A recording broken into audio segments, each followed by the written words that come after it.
नमस्कार, आप देख रहे हैं लाइव न्यूज दिल्ली और मैं हूं आपके साथ सपना ठाकुर। रुक करते हैं लाइव न्यूज दिल्ली की सुर्खियों की ओर। राजधानी दिल्ली में 1 जुलाई से किसी भी कार्य के लिए रोड कटिंग यानी खुदाई की इजाजत नहीं मिलेगी। मानसून के चलते दिल्ली नगर निगम से लेकर नई दिल्ली नगर पालिका परिषद ने रोड कटिंग की इजाजत देने पर प्रतिबंध लगाने का आदेश जारी किया।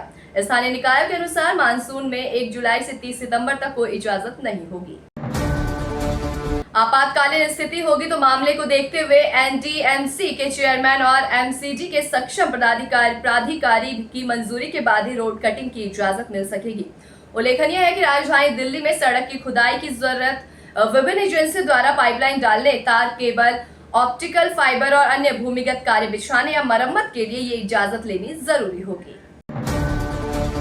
आईएमडी के अनुसार मानसून अब दिल्ली पहुंचने वाला है। 24 जून को हल्की बारिश और येलो अलर्ट जारी किया गया है, जो इसी मौसम की शुरुआत मानी जा रही है। दिल्ली जू ने मानसून के मद्देनजर उपायों की घोषणा की। जानवरों के आवास की सुरक्षा, जल निकासी हेतु पंपों की मरम्मत और पर्यवेक्षण बढ़ावा किया गया है। अवैध कॉलोनियों पर बुलडोजर चलाने की तैयारी तेज हो चुकी है। लाखों लोगों की आबादी वाले इलाकों में इसे लेकर प्रशासन सक्रिय हुआ है। मामूली अपराधों के लिए जुर्माने की बजाय सामुदायिक सेवा के विकल्प पर दिल्ली सरकार ने ऐतिहासिक निर्णय लिया है। इससे सुधार और पुनर्वास पर फोकस रहेगा। Delhi police eating house license समाप्त करने के बाद रेस्टोरेंट, होटल उद्योग ने राहत की सांस ली है। इससे कारोबार में नई संभावनाएं खुलेंगी। राजधानी में hotel, motel, guest house, discotheque, restaurant, auditorium, मनोरंजन पार्क, वीडियो गेम पार्लर और स्विमिंग पूल खोलना अब कहीं आसान हो गया है। वजह लाइसेंस राज खत्म करने और व्यापार करने में आसानी को बढ़ाने के उद्देश्य से एक बड़े नीतिगत बदलाव में एलजीवी के सक्सेना ने उक्त श्रेणियों में लाइसेंस का अनापत्ति प्रमाण पत्र जारी करने की दिल्ली पुलिस की शक्तियों को वापस ले लिया है। अधिकारियों ने कहा कि यह निर्णय केंद्र सरकार के आदर्श वाक्य कई लाइसेंसिंग व्यवस्थाओं को कम कर न्यूनतम सरकार और अधिकतम शासन के अनुरूप है, जिसका पालन विभिन्न राज्य और केंद्र शासित प्रदेश करते हैं। ये निर्णय सीएम रेखा गुप्ता द्वारा प्रधानमंत्री, गृह मंत्री और एलजी से अनुरोध के बाद लिया गया है, जिसमें उन्होंने मौजूदा लाइसेंसिंग व्यवस्था के कारण शहर में व्यापारियों, उद्यमियों के समक्ष आ रही दिक्कतों का निदान करने का अनुरोध किया था। दिल्ली प्रदेश कांग्रेस अध्यक्ष देवेंद्र यादव ने कस्तूरबा नगर फेज 2 में सामान्य पूल आवासीय परियोजना के लिए 856 पेड़ों की कटाई प्रतिरोपण के आदेश पर चिंता व्यक्त करते हुए इसे पर्यावरण और सामाजिक न्याय पर दोहरा हमला बताया। उन्होंने कहा कि ये परियोजना 8.90 हेक्टेयर क्षेत्र में है। इसके लिए 13 जून को पेड़ काटने की अधिसूचना जारी की गई है। टीवी एक्ट्रेस दीपिका कक्कड़ ने हाल ही में स्टेज 2 कैंसर सर्जरी करवाई है। एक्ट्रेस हॉस्पिटल से घर आ गई हैं और धीरे धीरे इससे उबरने की कोशिश कर रही हैं। बीते दिनों उन्होंने पति शोएब मलिक के बर्थडे के मौके पर एक तस्वीर शेयर कर उन्हें अपनी सबसे बड़ी ताकत बताया था। अब दीपिका ने अपने बेटे रूहान के साथ एक प्यारा सा वीडियो शेयर कर उन्हें जन्मदिन की शुभकामनाएं दी है। दीपिका ने सोशल मीडिया पर अपने बेटे के अब तक के सफर से एक खुशनुमा पल शेयर किया। वीडियो में उन्होंने रूहान को अपना स्ट्रॉन्ग बच्चा बताया। वहीं कई फैंस ने भी दीपिका की पोस्ट पर कमेंट करके बेटे को शुभकामनाएं दी। दीपिका ने अपने इंस्टाग्राम हैंडल पर वीडियो शेयर करते हुए लिखा, दिन खत्म होने से पहले मेरे स्ट्रॉन्ग बच्चे को जन्मदिन की बहुत बहुत शुभकामनाएं। मेरी हर दुआ तेरे लिए मेरे बच्चे। अल्लाह हमेशा खुश रखे, हमेशा सलामत रखे। मम्मा तुमसे बहुत प्यार करती है और मेरा रूहान मम्मा की जान है। इस पोस्ट पर कॉमेडियन भारती सिंह ने भी नन्हे रूहान को बधाई दी।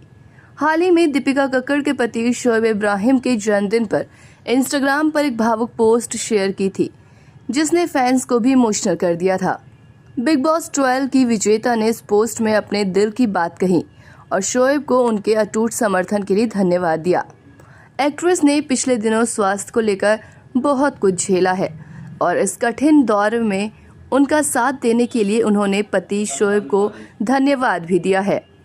इंस्टाग्राम पर अपलोड की गई पहली तस्वीर में शोएब और दीपिका अस्पताल में एक दूसरे का हाथ थामकर वॉक करते हुए दिखाई दे रहे हैं। बाकी की तस्वीरें उनके खूबसूरत पलों को दर्शा रही है। इन तस्वीरों को शेयर करते हुए दीपिका ने लिखा, उस आदमी का जश्न मना रही जो हर दिन अपने प्यार से मेरी जिंदगी को रोशन करता है। शोएब इब्राहिम, तुम हो तो मैं हूँ। तुमसे ही मैं हूँ। दीपिका ने आगे बताया कि इस पूरे टाइम शोएब ने एक छोटे बेबी की तरह उनकी फिक्र की और खूब ख्याल रखा। एक करवट भी लेने पर वो तुरंत जाकर उनका हाल पूछने लगते थे। संभल जनपद के चंदौसी थाना क्षेत्र के लक्ष्मणगंज इलाके में नगर पालिका की लगभग 6 बीघा सरकारी भूमि पर अवैध कब्जा हटाने की कार्रवाई के दौरान एक चौंकाने वाला मामला सामने आया है। आज सीओ अनुज चौधरी और एसडीएम विनय मिश्रा बुलडोजर लेकर सरकारी जमीन के कुछ हिस्सों में बनी रजाए मुस्तफा मस्जिद को कब्जा मुक्त कराने पहुंचे थे। मस्जिद पर जब कार्रवाई चल रही थी तभी दोनों अधिकारियों ने अपनी फोर्स के साथ इलाके में घूमकर मस्जिद के चारों ओर बने 34 अवैध मकानों को खाली कराने का अल्टीमेटम देना शुरू किया। इसी दौरान उनकी नज़र उसी नगर पालिका की सरकारी भूमि पर अवैध रूप से बने एक इंग्लिश मीडियम स्कूल पर पड़ी। स्कूल का गेट बंद था। मौके पर एसडीएम विनय मिश्रा के साथ सीओ अनुज चौधरी भी मौजूद थे। स्कूल का गेट बंद देखकर सीओ अनुज चौधरी ने बल प्रयोग किया और धक्का मारकर गेट खोल दिया। अंदर का नज़ारा देखकर सभी की आंखें खुली रह गई। एक इंग्लिश मीडियम स्कूल के अंदर किराने का सामान बिखरा पड़ा था। स्कूल के अंदर मौजूद पुलिस और मीडिया कर्मी तब और हैरान रह गए जब सीओ अनुज की नज़र स्कूल के क्लासरूम में पड़े गोबर पर पड़ी। मौके पर स्कूल संचालक को बुलाकर गोबर के बारे में पूछताछ की गई तो स्कूल संचालक ने बताया कि अभी बकरा ईद निकली है और उन्होंने इसकी कुर्बानी दी थी। जब उससे कुछ और सवाल पूछे गए तो वो इधर उधर की बातें करने लगा। ये देख सीओ अनुज चौधरी और एसडीएम विनय मिश्रा ने गोबर की जांच के आदेश दिए, ये देखने के लिए कि कहीं स्कूल के अंदर किसी गौवंश की कुर्बानी तो नहीं दी गई है। फिलहाल स्कूल संचालक से पूछताछ की जा रही है और गोबर को जांच के लिए लैब भेजा जा रहा है। ऐसे तमाम छोटी बड़ी खबरों के लिए देखते रहे लाइव न्यूज दिल्ली और साथ ही अपनी खबरें दुनिया तक पहुंचाने के लिए हमारी वेबसाइट www.livenewsdelhi.com पर संपर्क करें। नमस्कार। अभी सब्सक्राइब करें हमारे चैनल लाइव न्यूज दिल्ली को और साथ में बेल आइकन दबाना ना भूलें। Live news Delhi.